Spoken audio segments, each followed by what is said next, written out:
ప్రభునందు ప్రేమైన దేవుని బిడ్డలారా, దేవుని మహాప్రేమను బట్టి ఆరాధనని ప్రార్థనతో ప్రారంభించుకుందాం. స్తోత్రం తండ్రి, పరిశుద్ధుడు నాయన, ప్రేమగల దేవుడవు, సర్వశక్తివంతుడైన దేవుడవు. మీ మహాప్రేమ, కనికరము, వాత్సల్యతను బట్టి నీ బిడ్డలకు ఏ వాక్యం అవసరమో అట్టి పరలోక సంగతులను బయలుపరిచి ఒక్కొక్కరిని ధైర్యపరిచి, బలపరిచి, స్థిరపరిచి మీ నామానికి మహిమ, ఘనత, ప్రభావములు తెచ్చుకొనమని యేసయ్య పరిశుద్ధ నామమును బట్టి ప్రార్థించి వేడుకొనుచున్నాము తండ్రి గారు. ఆమేన్. పాస్టమ్ గారు పాట పాడిన తరువాత వాక్య భాగాన్ని విందాం. అసాధ్యమైనది లేదు, నన్ను బలపరచువాడు నాతో ఉండగా. అసాధ్యమైనది లేదు, నన్ను బలపరచువాడు నాతో ఉండగా. ఊహించలేని ఆశ్చర్య క్రియల నా దేవుడు నన్ను నడిపించును. ఊహించలేని ఆశ్చర్య క్రియల నా దేవుడు నన్ను నడిపించును. సాధ్యమే, అన్ని సాధ్యమే, నా యేసు తోడై ఉండగా. సాధ్యమే, అన్ని సాధ్యమే, నా యేసు తోడై ఉండగా. అసాధ్యమైనది లేదు, నన్ను బలపరచువాడు నాతో ఉండగా. అసాధ్యమైనది లేదు, నన్ను బలపరచువాడు నాతో ఉండగా. శోధన శ్రమలు వచ్చినను, ఏ మాత్రము నేను వెనుతిరగను. శోధన శ్రమలు వచ్చినను, ఏ మాత్రము నేను వెనుతిరగను. సత్యస్వరూపి సర్వోన్నతుడైన గొప్ప దేవుడు నన్ను బలపరచును. సత్యస్వరూపి సర్వోన్నతుడైన గొప్ప దేవుడు నన్ను బలపరచును. సాధ్యమే, అన్ని సాధ్యమే, నా యేసు తోడై ఉండగా. సాధ్యమే, అన్ని సాధ్యమే, నా యేసు తోడై ఉండగా. అసాధ్యమైనది లేదు, నన్ను బలపరచువాడు నాతో ఉండగా. అసాధ్యమైనది లేదు, నన్ను బలపరచువాడు నాతో ఉండగా. సాతాను శక్తులు ఎదురించిన, వాక్యమనే ఖడ్గముతో జయించినాడు. సాతాను శక్తులు ఎదురించిన, వాక్యమనే ఖడ్గముతో జయించినాడు. సర్వశక్తుడు తన శక్తితో నింపి సాతానుపై నాకు జయమిచ్చును. సర్వశక్తుడు తన శక్తితో నింపి సాతానుపై నాకు జయమిచ్చును. సాధ్యమే, అన్ని సాధ్యమే, నా యేసు తోడై ఉండగా. సాధ్యమే, అన్ని సాధ్యమే, నా యేసు తోడై ఉండగా. అసాధ్యమైనది లేదు, నన్ను బలపరచువాడు నాతో ఉండగా. అసాధ్యమైనది లేదు, నన్ను బలపరచువాడు నాతో ఉండగా. హల్లెలూయా. ప్రేమైన దేవుని బిడ్డలారా, దేవుని వాక్యాన్ని ధ్యానం చేద్దాం. యెషయా గ్రంథం 50 అధ్యాయము మొదటి వచనం. మీ దోషములను బట్టి మీరు అమ్మబడితిరి. ప్రియమైన దేవుని బిడ్డలారా, మీ దోషములను బట్టి మీరు అమ్మబడితిరి అని దేవుని వాక్యములో సెలవిస్తూ ఉన్నాడు ప్రభు. ఎవరి దోషములను బట్టి వారే అమ్మబడ్డారు తప్ప ఎవరు ఒకరిని అమ్మలేరు. వారి దోషములే వారిని అమ్మివేశాయి. అంటే వారి దోషాల వల్ల వారు అమ్మబడుతూ ఉన్నారు. చూడండి, దేవుని వాక్యములు ఉన్నట్లుగా ఆదికాండం 25వ అధ్యాయము 32వ వచనం 33వ వచనాలు చూస్తే యాషావు అంటున్నాడు, నేను చావబోచున్నాను కదా, జ్యేష్ఠత్వము నాకెందుకు నేను. చూడండి, యాషావు ఏమంటున్నాడంటే, నేను చావబోతున్నాను, నాకు జ్యేష్ఠత్వం ఎందుకు. యాషావు చూడండి యాకోబుతో ప్రమాణం చేసి అతనికి జ్యేష్ఠత్వాన్ని అమ్మివేశాడు. అంటే ఒక్క పూట భోజనము కొరకు యాకోబు పెట్టే భోజనం కోసం యాషావు తన జ్యేష్ఠత్వాన్ని కూడా ప్రమాణం చేసి అమ్ముతున్నాడండి.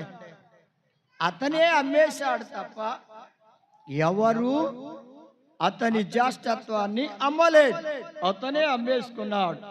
పూట భోజనం కోసం, అయ్యా భోజనం కోసం అమ్మబడ్డాడు అంటే, జ్యేష్ఠత్వాన్ని అమ్ముకున్నాడంటే మరి అతనే అమ్మబడ్డాడు గాని ఎవరు అతన్ని అమ్మలేదు. నా ప్రియమైన దేవుని బిడ్డలారా, మీరు కూడా భోజనం కొరక, లోకాశల కొరక, శరీర కార్యాల కొరక, వ్యర్థమైన వాటి కొరక, వేటి కొరకు మీరు కూడా మీకు కలిగిన రక్షణ భాగ్యమును అమ్మివేసుకుంటున్నారు. ఒక్కసారి మీరు కూడా గమనిస్తే మీ జీవితాలకి అర్థమవుతుంది. మీరు కూడా ఎలా అమ్మబడుతున్నారో, ఎలా అమ్మేసుకుంటున్నారో ఒకసారి ఆలోచించండి. ప్రేమనొద్దామని పెట్టారా, ఇలా అమ్ముకున్నందువల్ల తిరిగి మరలా జ్యేష్ఠత్వం రాలేదు. నీవు రక్షణను అమ్ముకుంటే మరలా తిరిగి రాదు, నీవు పొందలేవు. ఈ రక్షణ దేవుడు నీకు అనుగ్రహించాడు. ఆయన మహా ఉచితమైన కృపచేత నిన్ను రక్షించి ఈ గొప్ప రక్షణ నీకు అనుగ్రహించాడు. మరి దీనిని నీవు పోగొట్టుకుంటే మరలా తిరిగి నీవు సంపాదించుకోగలవా? ఇది నీ కష్టార్జితం వల్ల వచ్చింది కాదు, నీ తల్లిదండ్రుల కష్టార్జితం వల్ల వచ్చింది కాదు, నీ భర్త వల్ల, నీ భార్య వల్ల, నీ పిల్లల వల్ల నీకు కలిగింది కాదు. ఇది మహాదేవుని కృప వలన నీకు అనుగ్రహించబడిన రక్షణ. అలాగే ప్రేమైన దేవుని బిడ్డలారా, చూడండి, మరి నీ జీవితంలో అమ్మి వేసుకునే స్థితికి రావద్దు. అమ్మడం చాలా తేలిక, కొనడం చాలా కష్టం. చూడండి, లోకములో ఏదైనా ఒక వస్తువును అమ్మడం చాలా తేలిక, తక్కువకో ఎక్కువకో అమ్మడం చాలా తేలిక. అదే వస్తువును మరలా తిరిగి కొనాలన్నా, అదే వస్తువు కానీ, అదే ఏదైనా సరే, ల్యాండ్ కానీ, మరొకటి కానీ, ఇల్లు కానీ, పొలం కానీ, ఏదైనా సరే మరలా తిరిగి అమ్మిన తర్వాత తిరిగి కొనలేవు. ఎందుకో తెలుసా ప్రేమన దేవుని బిడ్డలారా, అమ్మడములో ఉన్నంత తేలిగ్గా కొనడములో చాలా కష్టం ఉంది, కొనలేరు కూడా. అందుకే ఇది దేవుడు నీకు కొనిచ్చాడు, అనగా ఆయన రక్తం ఇచ్చి నీ కొరకు ఈ గొప్ప రక్షణ కొనిచ్చాడు నీకు. ఇది నీవేమీ కొనుక్కోలేదు, నీకు నీ తల్లిదండ్రులు వారసత్వంగా ఇవ్వలేదు, నీ అన్నదమ్ములు ఇవ్వలేదు, అక్క చెల్లెండ్రు ఇవ్వలేదు, ఎవరి వలన నీకు కలగలేదు. ప్రభు మహాప్రేమను బట్టి ఉచితంగానే ఆయన రక్తం ఇచ్చి నీకు ఈ రక్షణ ఇచ్చాడు. అంటే ఆయన కొనిచ్చాడు, ఆయన రక్తంతో నిన్ను రక్షించుకున్నాడు. ప్రేమనొద్దామని బిడ్డలారా, మరి ఎలా అమ్మి వేసుకోవాలనిపిస్తుంది? దేవుడిచ్చిన రక్షణను కాపాడుకోవడానికి బదులుగా అమ్ముకోవాలని ఎలా అనిపిస్తుంది? సోదరి సోదరుడా, అమ్ముకున్నాడు.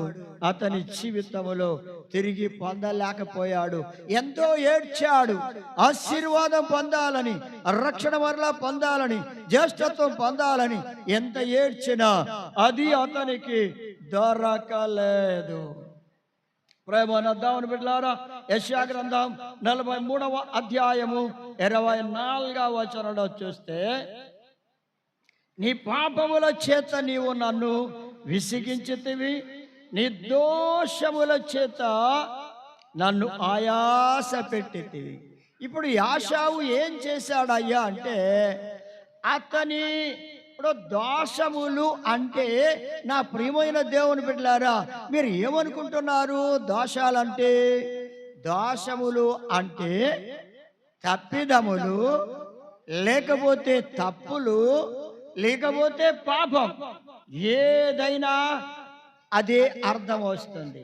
కనుక దోషములు అంటే తప్పిదములు, దోషములు అంటే తప్పులు, మనం చేసినవి అనగా దేవునికి విరోధముగా చేసిన వాటిని తప్పిదములు అనగా ఆజ్ఞను అతిక్రమించడమే, దేవునికి దూరంగా వెళ్ళిపోవడమే, దేవునికి విరోధమైన పనులు చేయడమే దోషములు.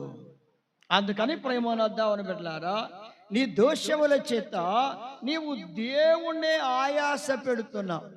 మనుషుల్ని ఆయాస పెట్టడమే కాకుండా దేవుణ్ణి నీ దోషాలని బట్టి ఆయాస పెడుతున్నావు. అంటే దేవుడు నీ దోషాలను బట్టి ఎంత ఆయాస పడిపోతున్నాడు, ఆయన ఎంత ఆయాస పడుతున్నాడు ఒకసారి ఆలోచించు ప్రేమనద్దామని బిడ్డలారా. నీ పిల్లలే నిన్ను బాధపడుతూ ఉంటే నీవెంత ఆయాస పడిపోతున్నావు. మరి పరమదేవుడు తన పిల్లలైన నిన్ను గూర్చి నన్ను గూర్చి ఆయన ఆయాస పడితే మనకేమి లాభం? మనకేమి లాభం? మనకేమి మేలు కలుగుద్ది? ఒక్కసారి ఆలోచించండి. ఆయనను ఆయాస పెట్టద్దు.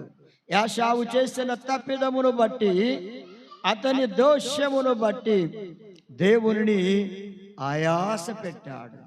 జ్యేష్ఠత్వం దేవుడిస్తే దాన్ని కాపాడుకోవాల్సింది అతను దాన్ని అమ్మేసుకున్నాడు. వారి ఆయాస పెట్టాడండి, చాలా బాధ పెట్టాడు. అయ్యా ఒక్కసారి మీరు కూడా ఆలోచన చేసుకోండి. యాషావు వలె నీవు కూడా దేవుణ్ణి ఆయాస పెట్టే స్థితిలో ఉన్నావేమో ఒక్కసారి జ్ఞాపకం చేసుకొని, ఆయన ఆయాస పెట్టొద్దు, ఆయన్ని సంతోషపెట్టు, ఆయన్ని దుఃఖ పెట్టొద్దు, ఆయన్ని సంతోషపెట్టు. ప్రేమనొద్దామని బిడ్డలారా, ఇంకా చూడండి, ఇర్మియా గ్రంథములో చూస్తే 14వ అధ్యాయం 7వ వచనంలో అంటాడు, మా దోషములు మా మీద దోషారోపణ చేయుచున్నవి. నా ప్రియ దేవుని బిడ్డలారా, మానవుని యొక్క దోషములు మానవుని మీద దోషారోపణ చేస్తూ ఉన్నాయి. నీవు చేసిన దోషము నీ మీద దోషారోపణ చేస్తుంది. ఈ వ్యక్తి, ఈ పాపము, ఈ దోషము, ఈ తప్పిదము నీ ఫాల్ట్, ఇదంతా అతనే చేశాడని ఆ నీ పాపం లేదా నీ దోషం నీ మీద ఆరోపణ చేస్తుంది. ఇతను చేశాడు ఈ దోషము అని ఆరోపణ చేస్తుందండి నీ దోషం. నా ప్రియ దేవుని బిడ్డలారా, చూడండి, ఆదికాండము 4వ అధ్యాయం 10వ వచనంలో చూస్తే, అప్పుడు ఆయన ఏం చేశాడో తెలుసా? నీవు చేసిన పని ఏమిటి అని కయీనును అడుగుతుంటే, కయీన్ అంటున్నాడు, నా ప్రియమైన దేవుని బిడ్డలారా, దేవుడు అన్నాడు, కయీను నీవు చేసిన పని ఏమిటి? నీ తమ్ముని రక్తము యొక్క స్వరం నేలలో నుండి నాకు మర్ర పెట్టొచ్చు ఉన్నది. కయీన్ అంటండి, అతని దోషం అతని మీద దోషారోపణ చేస్తుంది. ఏ విధంగా ఇక్కడ దోషారోపణ చేస్తుందంటే, ఏ చేతులతో అయితే కయ్యను తన తమ్ముడైన హేబేలును చంపివేశాడో, రక్తం చిందించాడో, ఆ రక్తము నేల మీద ఒలికిపోయిందో, ఆ రక్తం నేలలో నుండి దేవునికి మొర్ర పెడుతూ ఫలానా వ్యక్తి చేత నేను చంపబడ్డానని, ఆ రక్తం అంట హేబేలు యొక్క రక్తం దేవునికి మర్ర పెడుతుంది. దోషము చేసిన వాడు కయీను అని దోషారోపణ చేస్తుంది. అవును ప్రియమైన దేవుని బిడ్డలారా, నువ్వు చేసిన దోషము నీ మీద దోషారోపణ చేస్తుంది. నీవు చేయలేదని వంకినా గానీ అది మాత్రం నీ మీద దోషారోపణ చేస్తుంది. నీవు ఎంత తప్పించుకుందామన్నా అప్పుడు దేవుడు అన్నాడు, కయ్యను ఎందుకయ్యా నీవు అబద్ధం ఆడుతున్నావు అని గట్టిగా ప్రభు అనగానే అతను తగ్గిపోయాడు. నా ప్రియమైన దేవుని బిడ్డలారా, కయ్యూని యొక్క దోషము అతని మీద దోషారోపణ చేసింది. మరి దోషం చేసిన తర్వాత దానికి శిక్ష తప్పదండి, శిక్ష తప్పదు. ఎందుకంటే కయ్యూను దోషం అతని మీద దోషారోపణ చేస్తూ ఉంది గనుక అతని రక్తం, ఎవరి రక్తం? తమ్ముని రక్తం మొర్ర పెట్టింది, దోషారోపణ చేసింది గనుక ఆ దోషానికి తగిన శిక్ష అతను పొందాల్సిందే కయ్యూను. అందుకే దేవుడు అన్నాడు, నీవిక భూమి మీద దేశాద్యమరిగా నీవు తిరగాల్సిందే. అది అతని దోషమునకు శిక్ష వచ్చింది. దోషారోపణ ప్రూఫ్ అయిపోయింది, ఇక శిక్ష అతనికి వచ్చింది. అయ్యా నువ్వు చేసిన దోషం నీవు కప్పిపుచ్చుకుందామంటే అది దాచబడదు, ఏదో ఒక రోజున బయటపడుతుంది, దానికి తగిన శిక్ష వస్తుంది. ప్రతి మనిషి తాను చేసిన దోషమునకు శిక్ష అనుభవించి తీరాల్సిందే. అందుకే ప్రేమను దేవుని బిడ్డలారా చూడండి, యెషయా గ్రంథం 59వ అధ్యాయం 1వ వచనంలో చూస్తే, మీ దోషములు మీకును మీ దేవునికిని అడ్డుగా వచ్చినవి. అయ్యా మన దోషాలే మనకిని మన దేవునికిని అడ్డుగా వచ్చాయండి. అడ్డుగా వచ్చాయి అంటే ఆయన ముఖాన్ని మనం చూడకుండా మనకు అడ్డు వస్తున్నాయి మన దోషాలు. అందుకే ప్రభుని మనం చూడలేకపోతున్నాం. ఆయన చూడాలంటే ఇప్పుడు ఏం చేయాలి? మనం మన దోషాలని మనము విడిచిపెట్టాలి. ఏ తప్పులైతే ఏ దోషములైతే చేశామో ఆ చేసిన వాటిని ఒప్పుకొని విడిచిపెట్టాలి. వాటిని విడిచిపెట్టాల్సిందే. వాటిని ఏ పరిస్థితుల్లోనూ కూడా మరలా చేస్తూ ఉండకూడదు. దోషములను విడిచిపెట్టేయాలి. నీకు అడ్డుగా, దేవుణ్ణి చూడడానికి అడ్డుగా, ఆటంకంగా ఉన్న నీ దోషములను నీవు ఒప్పుకొని విడిచిపెడితే ఆయన నీకు కనబడతాడు. ఎంతకాలము నీవు దేవునికి నీకు మధ్యలో అడ్డు పెట్టుకుంటావు నీ దోషాల్ని? ఇక నీ దోషాల్ని విడిచిపెట్టాలి, వాటిని తొలగించుకోవాలంటే నీ వలన కాదు గనుక తొలగించే ఆయనకి మర్రపెట్టు. తొలగించే ఆయనకి మర్ర పెడితే ఆ దేవుడు నీ దోషములను తీసివేస్తాడు, నీ దోషములను తొలగించి వేస్తాడు. అందుచేత ప్రియమైన దేవుని బిడ్డలారా, ఎంతకాలము మీ దోషాల్ని మీరు అడ్డు పెట్టుకుంటారు? ఇలా ఎంతకాలం అడ్డు పెట్టుకుంటారు? అందుకే అంటున్నాడు ఇక్కడ, నా ప్రియమైన దేవుని బిడ్డలారా, కీర్తన గ్రంథం 38 కీర్తన 4వ వచనంలో అంటున్నాడు, నా దోషములు నా తల మీదుగా పొర్లిపోయినవి. అయ్యా మానవుని యొక్క దోషాలంట మనిషి యొక్క తల మీదుగా పొరలిపోతున్నాయంటే ఎంత నిండిపోయాయో చూడండి, ఎంత ఎక్కువైపోయాయో చూడండి, పొరలిపోతూ ఉన్నాయి. అంటే నేను మోయలేని బరువులే అవి నా మీద మోపబడినవి. అయ్యా, నీ దోషములు నీ మీద మోపబడి ఉన్నవి, మోయలేని బరువుగా నీ మీద మోపబడి ఉన్నాయి. అందుకే ఎంతకాలము ఆ బరువును మోసుకుంటూ వెళతా, ఎంతకాలం ఆ బరువును మోసుకుంటూ వెళతావు? నీ దోషాలు నీ మీద మోపబడుతున్న బరువుగా ఆ బరువును మోయలేవు. సోదరి సోదరుడా, మనశ్శాంతి లేకుండా, నెమ్మది లేకుండా ఎంతకాలము అలా మోస్తూ ఉంటావు? ఇకనైనా సరే నీవు ఎంతకాలం ప్రయాసపడి మోస్తూ ఉంటావు ఆ భారాన్ని, ఆ బరువుని? అదే అన్నాడు మత్తయి సువార్త 11వ అధ్యాయం 28వ వచనం అంటాడు, ప్రయాసపడి భారం మోస్తున్న సమస్తమైన జనులారా నా యొద్దకు రండి, నేను మీకు విశ్రాంతిని కలగజేతును. రండి. ఎంతకాలం ఈ బరువును మోసుకుంటూ వెళ్తారు?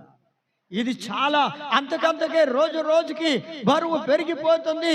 మీ దోషములు రోజు రోజుకి పెరిగిపోతూ ఉన్నాయి. మొయ్యలేని బరువు వలె అవి నీ మీద మోపబడి ఉన్నాయి. మొయ్యలేకపోతున్నావు, కూలిపోతూ ఉన్నావు, తూలిపోతూ ఉన్నావు, నలిగిపోతూ ఉన్నావు. నీ జీవితంలో నెమ్మది లేకుండా ఉంది. ఎంతకాలం ఇలా నెమ్మది లేకుండా ఉంటావు? సోదరుడా సోదరి, నీ భారములను తీసివేస్తానంటున్నాడు. ఇక ఎంతకాలం ప్రయాసపడి మోస్తావు వాటిని? ప్రభు యొద్దకు రా. ఆయన అంటున్నాడు, మీ భారాన్ని నేను తీసివేసి విశ్రాంతిని కలగజేస్తాను, నీకు నెమ్మదిని కలగజేస్తాను, శాంతిని కలగజేస్తాను, నా యొద్దకు రా అని ప్రభు పిలుస్తూ ఉన్నాడు. అయ్యా, ఆయన మాట వినడానికి ఇష్టపడుతున్నావా? ఆయన వద్దకు రావడానికి ఇష్టపడుతున్నావా? ఆయన నిర్దోషములన్నిటినీ నీలో నుండి తీసివేసి నీకు నెమ్మదిని కలగజేస్తాడు. ఎంతకాలం ఈ బరువును మోసుకుంటూ వెళ్తావు? ఇక ఆ బరువు నీలో నుంచి దించివేయడానికి, తీసివేయడానికి ఆయన సిద్ధంగా ఉన్నాడు, పిలుస్తున్నాడు. ప్రభు యొక్క పిలుపుకు లోబడితే నువ్వు ధన్యుడవు, ధన్యురాలు అవుతావు. 40వ కీర్తన 40:12 వచనం చూస్తే, నా దోషములు నన్ను తరిమి పట్టుకొనగా నేను తల ఎత్తి చూడలేకపోతుంది. ఏమంటే, మనిషి యొక్క దోషాలు తరుముతూ ఉంటేనంట, మనిషి యొక్క దోషాలు తరుముతూ ఉంటే తరిమి పట్టుకుంటా, చివరికి తరిమాయి అంటే పట్టుకుంటాయి. తరిమి పట్టుకుంటే నేను తలెత్తి చూడలేకపోతున్నాను, సిగ్గుపడిపోతున్నాను, అవమానం పాలైపోయానని బాధపడుతున్నాను. అయ్యో, నా దోషాలు నన్ను తరిమి పట్టుకుంటున్నాయి.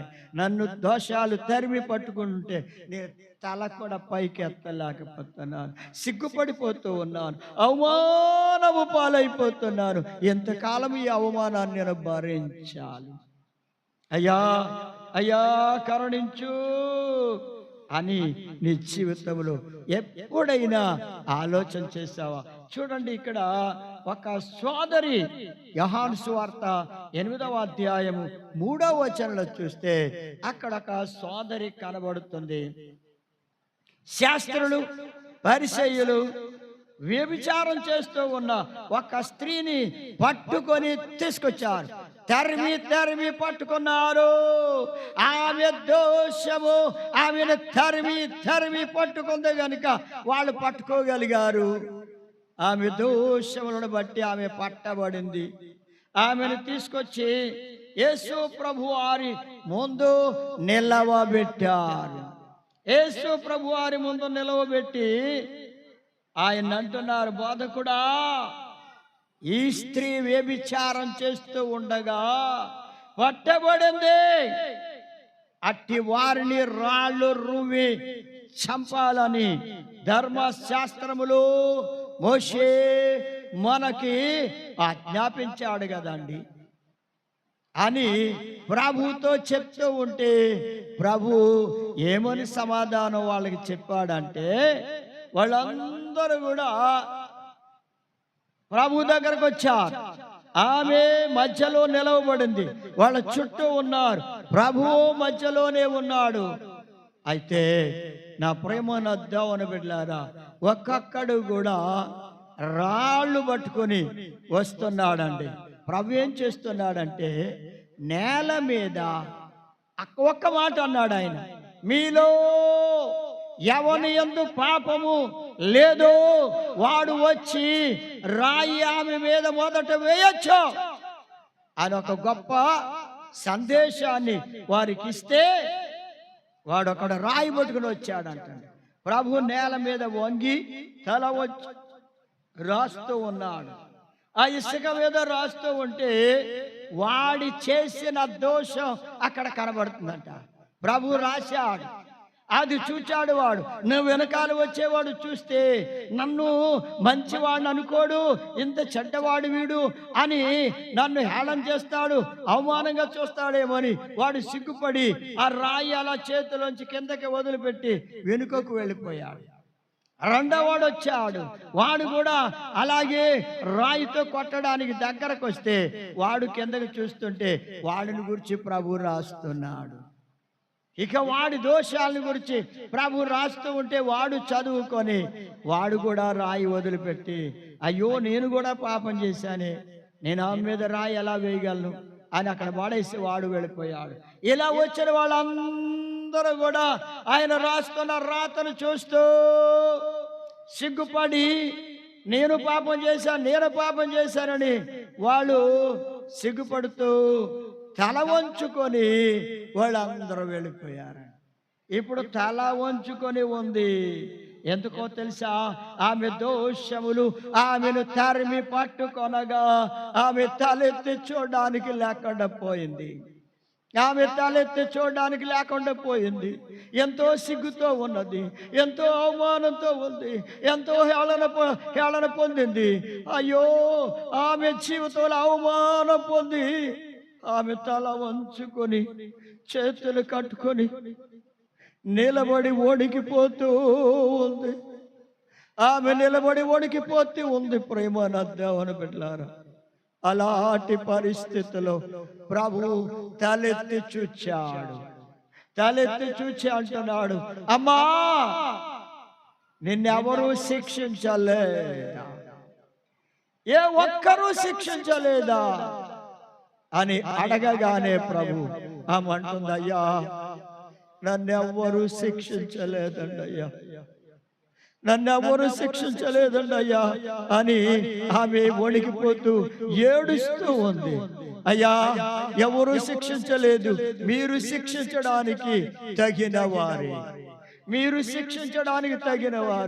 అయ్యా మీరు నన్ను శిక్షిస్తే నా పరిస్థితి ఏమిటి అని వణికిపోతూ భయపడిపోతూ ఏడుస్తూ నిలిచి ఉంటే ప్రభు అంటున్నాడు, అమ్మా ఎవరు నిన్ను శిక్షించలేదు, నేను కూడా నిన్ను శిక్షించాను, కానీ ఇక నీవు వెళ్ళి ఈ పాపం ఎప్పుడు కూడా చేయదా, నీ పాపాన్ని విడిచిపెట్టే, ఇంకెప్పుడు పాపం చేయొద్దు, నీ పాపములు క్షమించబడ్డాయి, ఇకెన్నడూ చేయొద్దు అని ఆమెతో చెప్పగానే ఆమె ప్రభువుకి నమస్కరించి ఇంటికి వెళ్ళిపోయింది. ప్రేమ నా దేవుని బిడ్డలారా, భయంకరమైన శిక్ష నుండి తప్పించుకుంది, మరణ శిక్ష నుంచి తప్పించుకుంది. రాళ్లతో కొట్టి వాళ్ళు అక్కడికక్కడే చంపివేస్తారు, రాళ్ళు ఆమె మీద గుట్టగా తయారవుద్ది. ఇక ఆమెను సమాధి కూడా చేయక్కర్లేదు, అన్ని రాళ్ళు వచ్చి పడతాయి. అంత భయంకరమైన మరణ శిక్ష. నా ప్రేమ నా దేవుని బిడ్డలారా, ప్రభు ఆమెను మరణాన్నించి తప్పించాడు. సోదరుడా సోదరి, నిన్ను కూడా పాప మరణము నుండి, నిర్దోషం వల్ల వచ్చే శిక్ష నుండి నిన్ను కూడా తప్పించడానికి ఆయన ఇష్టపడుతూ ఉన్నాడు. అంత భయంకరమైన వ్యభిచారములో పట్టబడిన ఆ స్త్రీనే శిక్షించకుండా క్షమించిన దేవుడు నిన్ను కూడా క్షమించడానికి సిద్ధంగా ఉన్నాడు. నిన్ను క్షమించి ఆయన రాజ్యము కొరకు నిన్ను సిద్ధపరచడానికి ఇష్టపడుతూ ఉన్నాడు సోదరి సోదరుడు. మరి ఇప్పుడే నీ జీవితంలో ఒక్కసారి ఆలోచించుకొని ప్రభు మాటకు లోబడతావా? ఆయనే నన్ను రక్షించేవాడు, ఇకెవ్వరు నన్ను విడిపించలేరు. ఈ పాప భయంకరమైన శిక్ష నుండి, నా దోష శిక్ష నుండి నన్ను విడిపించేవారు ఎవరు లేరు. ఆయనే నన్ను విడిపించేవాడు అని విశ్వసిస్తావా? ఆయనందు నమ్మకం ఉంచుతావా? ఆయన తప్పక నీకు సహాయము చేస్తాడు. నా ప్రేమైన దేవుని బిడ్డలారా, ఎంత గొప్ప ప్రేమ కలిగిన దేవుడు, జాలి కలిగిన దేవుడు. నీ దోషములను బట్టి నిన్ను శిక్షించకుండా నిన్ను రక్షించడానికి ఆయన ఇష్టపడుతున్నాడు. నీవు గర్విస్తున్నావా? అతిశయిస్తున్నావా? ద్వేషిస్తూ ఉన్నావా? పగపడుతూ ఉన్నావా? కోపపడుతూ ఉన్నావా? ఇవన్నీ విడిచిపెట్టే సోదరి సోదరుడు, ప్రభు మాటకు లోబడు. ప్రభుకి విధేయత చూపి ఆయన చిత్త ప్రకారం చేయడానికి నీ మనస్సును మార్చుకోవడానికి ఇష్టపడితే ఆయన నిన్ను రక్షించడానికి సిద్ధంగా ఉన్నాడు. ఆమెను మరణాన్నించి రక్షించాడు. నిన్ను కూడా, నీ ఆత్మను మరణాన్నించి రక్షిస్తాడు. నీకు నిత్య జీవాన్ని ఇస్తాడు ప్రభు. మరి నీవేలా తలస్తున్నావో ఒక్కసారి ఆలోచించుకో ప్రేమను దేవుని బిడ్డలారా. కాదుక నేను మానను, నాకు అలవాటైపోయినవి, వీటిని నేను మానలేను అని నిర్దోషములను మానకుండానే నీవు అలా చేస్తూనే ఉంటే దేవుడేమి ఊరుకోడంట. చూడండి, 68వ కీర్తన 21వ వచనములో అంటున్నాడు ఆయన, మానక దోషములు చేయువారి వెంట్రుకలు గల నడినెత్తిని ఆయన పగులగొట్టు. అయ్యా, మానకుండా నీవు దోషాలు అలానే చేస్తూనే ఉంటే ఏదో ఒక రోజున తల వెంట్రుకలు కలిగిన నీ నడినెత్తిని ఆయన పగలగొడతాను అంటున్నాడు. అంత భయంకరమైన శిక్ష నీ మీదికి రాకుండా తప్పించుకోవాలి సోదరి సోదరుడు. శిక్ష వచ్చిన తర్వాత తప్పించుకోలేవు, కానీ రాకుండా జాగ్రత్త పడు, రాకుండా జాగ్రత్త పడు, తప్పించుకోవడానికి ఇష్టపడు. ఇప్పుడైనా సరే నీవు ఒప్పుకుంటే, విడిచిపెడితే ప్రభువు శిక్షించకుండా నిన్ను రక్షిస్తాడు. ఒక్కసారి ఆలోచించండి ప్రేమన దేవుని బిడ్డలారా.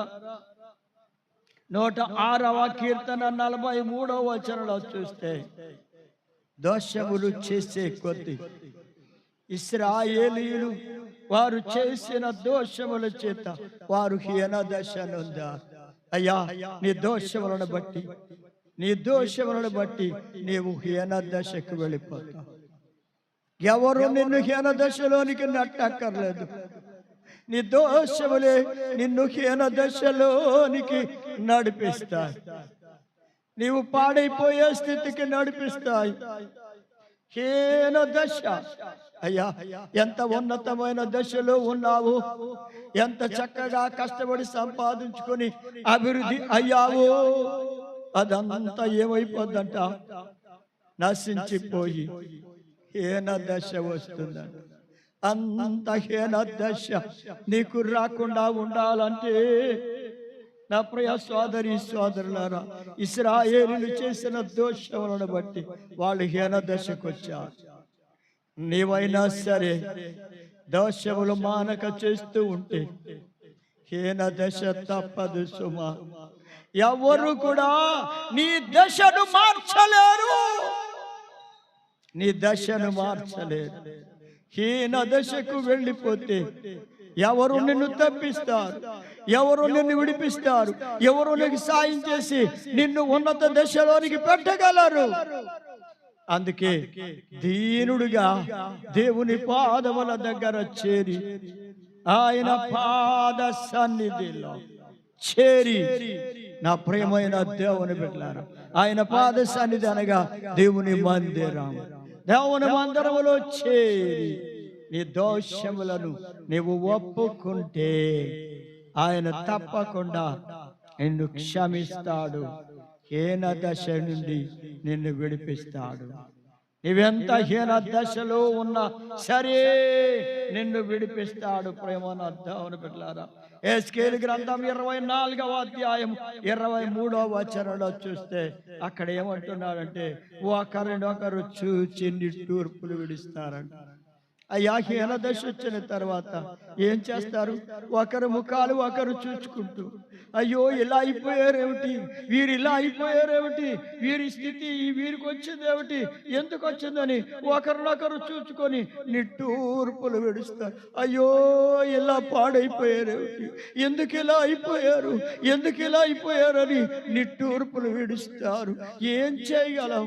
ఎవరి వల్ల కాదు, ఏమీ చేయలేమని నిట్టూర్పులు విడుస్తారంట. ప్రేమన దేవుని బిడ్డలారా, నిట్టూర్పులు విడుస్తూ మీరు చేసిన దోషములను బట్టి క్షీణించిపోవుదురు. అయ్యా, మీరు చేసిన దోషములను బట్టి మీరు క్షీణించిపోతూ ఉంటారు. జాగ్రత్త.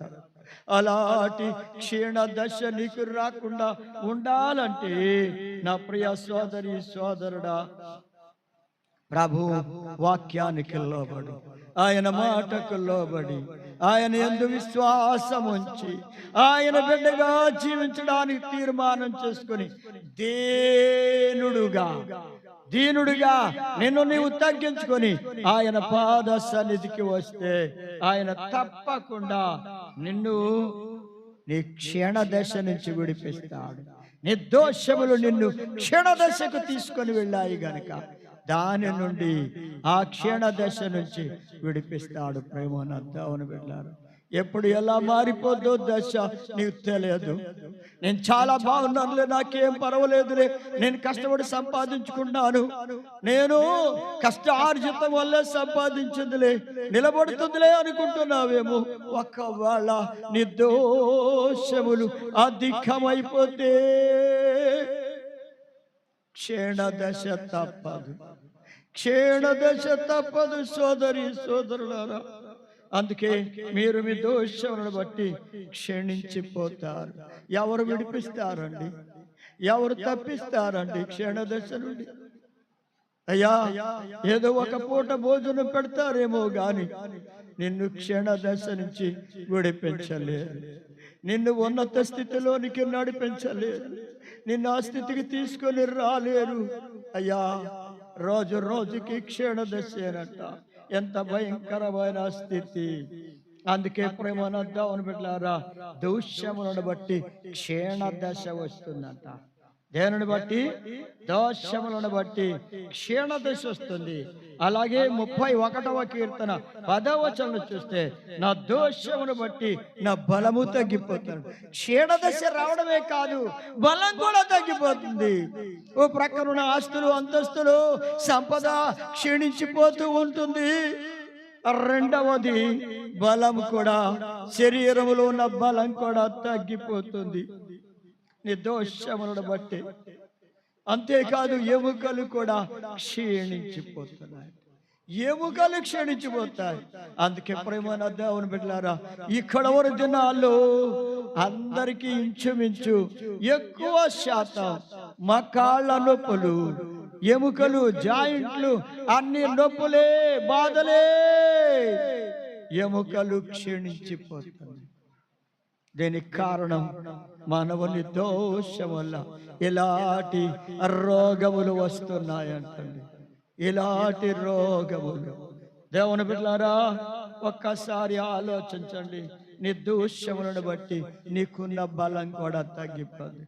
నాకేం పర్వాలేదు, నాకు చాలా బలం ఉందని నువ్వు అతిశయిస్తున్నావేమో, గర్విస్తున్నావేమో, బలం కూడా తగ్గిపోతుంది. బలం కూడా తగ్గిపోతుంది దోషాలను బట్టి. దోషాలు రోజు రోజుకు పెరుగుతూ ఉంటే నీ బలం కూడా తగ్గిపోతుంది, నీ ఎముకలు క్షీణించిపోతాయి. ఇంకేం కష్టపడతావు, ఇంకేమి సంపాదిస్తావు, ఇంకేం సుఖపడతావు, ఇంకేమి బాగుపడతావు? సోదరి సోదరుడా, ఆలోచన చేయండి. అందుకే ఇక్కడ అంటున్నాడు యెషయా గ్రంథం 6వ అధ్యాయం 7వ వచనంలో, అగ్ని నీ పెదవులకు తగిలినది గనుక నీ పాపములకు ప్రాయశ్చిత్తమాయను. యెషయా గ్రంథం 6వ అధ్యాయం 7వ వచనం, నిర్దోషము తొలగిపోయెను అనెను. యెషయా అనే భక్తుడు దేవుని ఆలయములో గొప్ప దర్శనాన్ని పొందుకున్నాడు. ఆ దర్శనములో ఆయన చూస్తున్నాడు. దేవుడు ఆజ్ఞాపించిన ఆ ఆజ్ఞ ప్రకారం దేవదూత ఏం చేస్తుందో తెలుసా? ఒక కారుతో అగ్ని కణాన్ని పట్టుకొచ్చి యెషయా పెదవులకు కాల్చగానే అతని పెదవుల నుండి అతని దోషము తొలగిపోయినని చెప్పింది. అవును ప్రియమైన దేవుని బిడ్డలారా, యెషయా యొక్క పెదవుల దోషము కాల్చబడిపోయింది. కాల్చడము వల్ల అతని దోషం తొలగిపోయింది. అయ్యా, అతని మాటలు దేవునికి ఇష్టము కాని మాటలు మాట్లాడిన ఆ యెషయా ప్రవక్త యొక్క పెదవులు కాల్చబడినప్పుడు అతని నోటి మాటలు, పెదవుల మాటలు, పెదవుల గుండా వచ్చిన మాటలు అపవిత్రమైన మాటల వలన, అపవిత్రమైన మాటల వల్ల దోషం కలిగింది గనుక యెషయా పెదవుల దోషమును అగ్ని చేత కాల్చాడు ఆయన. ఆ దోషం తొలగిపోయి. నా ప్రియ దేవుని బిడ్డలారా, అగ్ని, పరిశుద్ధాత్మ అగ్ని చేత నిర్దోషమును ఆయన కాలుస్తాడు, అది తొలగిపోతుంది. మరి నిర్దోషం తొలగాలంటే అగ్ని నిన్ను కాల్చాలి. పరిశుద్ధాత్మ అగ్ని నిన్ను కాలిస్తే నిర్దోషమంతా తొలగిపోతుంది. కాల్చబడాలి, కాల్చబడాలి అగ్ని చేత. అగ్ని చేత కాల్చబడితే నీ దోషాలు అన్ని కూడా తొలగిపోతాయి. నీవు పవిత్రమవుతావు, పరిశుద్ధపరచబడతావు, నీవు పవిత్రమైన బిడ్డగా మారిపోతావు. సోదరి సోదరుడా, మరి అగ్ని చేత కాల్చబడే స్థితి నీ జీవితములోనికి రాలేదా? పరిశుద్ధాత్మ అగ్ని చేత కాల్చబడకపోతే ఇక నీ దోషం నీ మీద నిలిచిపోయి ఉంటుంది. నిలిచిపోతే నీ జీవితములు క్షీణించిపోతావు అంటున్నాడు దేవుని వాక్యం. దోషముల వల్ల క్షీణించిపోవడమే, రోజు రోజుకి క్షీణించిపోవడమే. అయ్యా, క్షీణించిపోయే వారిని ఎవరు బాగు చేయగలరు? ఒక్క ప్రభువు తప్ప ఎవరు బాగు చేయలేరు. యెషయాను బాగు చేసిన దేవుడు నిన్ను కూడా బాగు చేయడానికి ఆయన ఇష్టపడుతున్నాడు. పరిశుద్ధాత్మ అగ్ని చేత కాల్చబడడానికి నీవు ఇష్టపడితే నీ దోషములన్నీ తొలగిపోతాయి, నీవు పవిత్రపరచబడతావు. నా ప్రియమైన దేవుని బిడ్డలారా, చూడండి, దోషం తొలగిపోతే, దోషం తొలగకపోతే, దోషం నీ మీదే ఉంటే అది ఏం చేస్తుందో తెలుసా? నీతోనే సరిపోలేదు ఆ దోషం. ఇర్మీయా గ్రంథం 32వ అధ్యాయం 18వ వచనం అంటున్నాడు, నీవు వేవేల మందికి కృప చూపుచు తండ్రుల దోషమును వారి తరువాత వారి పిల్లల ఒడిలో వేయువాడవు. అయ్యా, దేవుడు వేల వేల మందికి కృప చూపుతూ ఉన్నాడు కదా. నిర్దోషము అగ్ని చేత కాల్చబడితే పవిత్రపరచబడతావు. దేవుడు కృప నీకు చూపుతాడు, కృప పొందుకుంటావు. కానీ ఇంకా నీవు అగ్ని చేత కాల్చబడకపోతే నీ దోషం నీతోనే పోలేదు, నీ తర్వాత నీ పిల్లల ఒడిలో పడుతుంది. అయ్యా, నీవు చేసిన దోషం నీ తర్వాత నీ పిల్లల ఒడిలో వేయబడుతుంది. ఎప్పుడో చేశానులే దోషం, నేను చేసిన పాపాలు మర్చిపోయానులే దోషాలు అనుకుంటున్నావేమో సోదరి సోదరుడా. నీ దోషములు నీ తర్వాత నీ పిల్లల ఒడిలో వేయబడుతున్నాయి, నీ పిల్లల ఒడిలో వేయబడుతున్నాయి. వాళ్ళు కూడా నీ దోషం యొక్క శిక్ష వాళ్ళు కూడా అనుభవించాల్సి వస్తుంది. ఒకసారి ఆలోచించావా? ఇది ఎంతవరకు దోష శిక్ష వస్తుందో చూసావా? తండ్రులు చేసిన దోషము పిల్లల ఒడిలో వేయబడుతుంది. వాళ్ళ పిల్లలు చేయకపోయినా, తండ్రులు చేసిన దోషం వాళ్ళ పిల్లల వడిలో వేయబడుతుంది. తండ్రులారా, తల్లులారా, మీరు దోషాలు చేయడం మానుకొని ప్రభు తట్టు తిరిగి ఆయన రక్తములో కడగబడి శుద్ధీకరించబడితే, ఆయన పరిశుద్ధాత్మ అగ్ని చేత కాల్చబడితే నిర్దోషము పరిశుద్ధపరచబడుతుంది. పోతుంది, తొలగిపోతుంది. నువ్వు పరిశుద్ధపరచబడతావు, నువ్వు ధన్యుడవు అవుతావు. నీ పిల్లలు కూడా ధన్యులు అవుతారు. ఆలోచించుకో. నిన్ను బట్టి నీ పిల్లలు సఫర్ అవ్వకూడదు. నిన్ను బట్టి నీ పిల్లలు పాడవకూడదు. నీ పిల్లలకి నష్టం కలగకూడదు. నీ పిల్లలకి ఇబ్బంది కలగకూడదు. నా ప్రేమ నద్దామని బిడ్డలారా, కేవలం నీ సుఖాన్ని, శరీర సంబంధమైన సుఖాన్ని కోరుకుంటే నీ పిల్లల భవిష్యత్తు చాలా భయంకరంగా మారిపోతుంది. జాగ్రత్త. నా ప్రియమైన దేవుని బిడ్డలారా, చూడండి, యెషయా గ్రంథం 59వ అధ్యాయము 12వ వచనం అన్నాడు, మా దోషములు మాకు తెలిసి ఉన్నవి. అయ్యా, నీ దోషాలు నీకు తెలిసిన తరువాత, తెలిసిపోయి ఉన్నాయి నాకు దోషాలు అంటున్నావు, మంచిది. నీ దోషాలు, యెషయా గ్రంథం 59వ అధ్యాయం 12వ వచనం, నీ దోషములు, మా దోషములు మాకు తెలిసి ఉన్నవి అంటున్నారు. అవును, మీ దోషాలు మీకు తెలిసినప్పుడు మీరు ఒప్పుకుంటే దేవుడు వాటిని మీలో నుండి తీసివేస్తాడు, మీరు పరిశుద్ధపరచబడతారు. కానీ మీ దోషాలు మీకు తెలిసిన ఇంకా మీరు ఒప్పుకొనకుండా కప్పుకుంటున్నారా? సోదరి సోదరులారా, కీర్తన గ్రంథం 32వ కీర్తన 5వ వచనంలో చూస్తే, నా దోషమును కప్పుకొనక నీ ఎదుట ఒప్పుకున్నానంటున్నాడు. మరి ఒప్పుకుంటావా, కప్పుకుంటావా? చూడండి ప్రియమైన దేవుని బిడ్డలారా, ఆది కాండములో మనం చూసినట్లుగా 3వ అధ్యాయములో ఆదాము హవ్వను చూస్తే వాళ్ళ దోషాన్ని వాళ్ళు కప్పుకున్నారు. వాళ్ళ దోషమును కప్పుకున్నారు. చెట్ల చాటుకు వెళ్ళి కప్పుకున్నారు, ఆకులతో కప్పుకున్నారు. ఇలా కప్పుకున్న వారి దోషమును వారు కప్పుకొనలేకపోయారు, ప్రభు ఎదుటికి రాలేకపోయారు. నా ప్రియమైన దేవుని బిడ్డలారా, వాళ్ళ దోషాన్ని ఒప్పుకోలేదు. వాళ్ళ దోషాన్ని ఒప్పుకోలేదు. ప్రభు ఎదుట ఒప్పుకొనకుండా వాడు దోష శిక్షను అనుభవించారు. దోష శిక్షను వాళ్ళు అనుభవించారు. ప్రేమను దేవుని బిడ్డలారా, ఆదాము హవ్వల దోష శిక్ష ఈనాటికి మానవులందరూ అనుభవిస్తూనే ఉన్నారు. ప్రేమను దేవుని బిడ్డలారా, ఆ దోష శిక్ష పిల్లల ఒడిలో వేయబడుతుందన్న మాట అక్షరాల నెరవేరిపోతూ ఉన్నది. జాగ్రత్త. ప్రేమనొద్దామని బిడ్డలారా, ఒకసారి ఆలోచన చేసుకోండి. ప్రభు అంటున్నాడు 40వ అధ్యాయము యెషయా గ్రంథం 2వ వచనం అంటాడు, యెరూషలేము దోష రుణము తీర్చబడినది. అయ్యా బాబు, నీ దోష రుణాన్ని ఆయన తీర్చేస్తానంటున్నాడు.